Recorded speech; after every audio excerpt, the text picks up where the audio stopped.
आइए हम लोग जानते हैं समलंब चतुर्भुज के बारे में।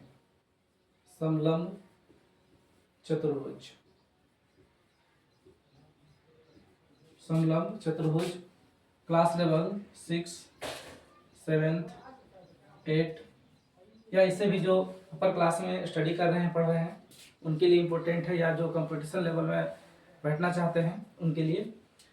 सबसे पहले इसका डेफिनेशन जानते हैं कि समलंब चतुर्भुज कहते किसको हैं। डेफिनेशन, वैसा चतुर्भुज, वैसा चतुर्भुज जिसका, वैसा चतुर्भुज जिसका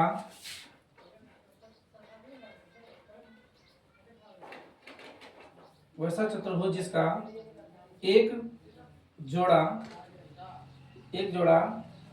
भुजा समांतर हो, एक जोड़ा भुजा समांतर हो, एक जोड़ा भुजा समांतर हो, उसे क्या कहेंगे? समांतर, समलंब चतुर्भुज। क्या कहेंगे?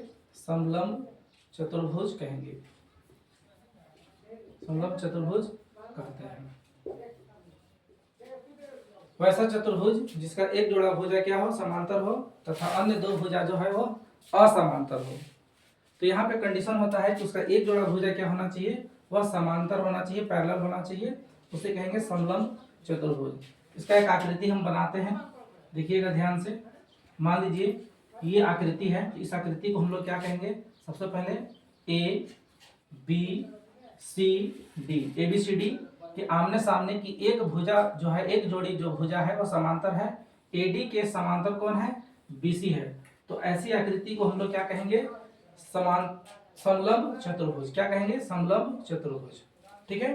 अब इसका हम लोग एरिया के बारे में जानते हैं, क्षेत्रफल के बारे में जानते हैं कि समलंब चतुर्भुज का क्षेत्रफल क्या होता है। तो मान लीजिए कि AD का भुजा की लंबाई A है और BC की भुजा की लंबाई जो है वह B है, तथा इस चतुर्भुज का ऊंचाई जो है वह h है। वह ऊंचाई क्या है? h है। तब इसका क्षेत्रफल क्या होता है? तो समलंब चतुर्भुज का क्षेत्रफल बराबर होता है 1/2 और समांतर भुजाओं का योगफल, यानी कि a प्लस b और इंटू में h। तो यहाँ पे कहेंगे समलंब चतुर्भुज का क्षेत्रफल बराबर 1/2 into a plus b। a plus b का मतलब क्या हुआ? समांतर भुजाओं का योग। किसका योग? समांतर भुजाओं का योग, इंटू में क्या? h। Thank you.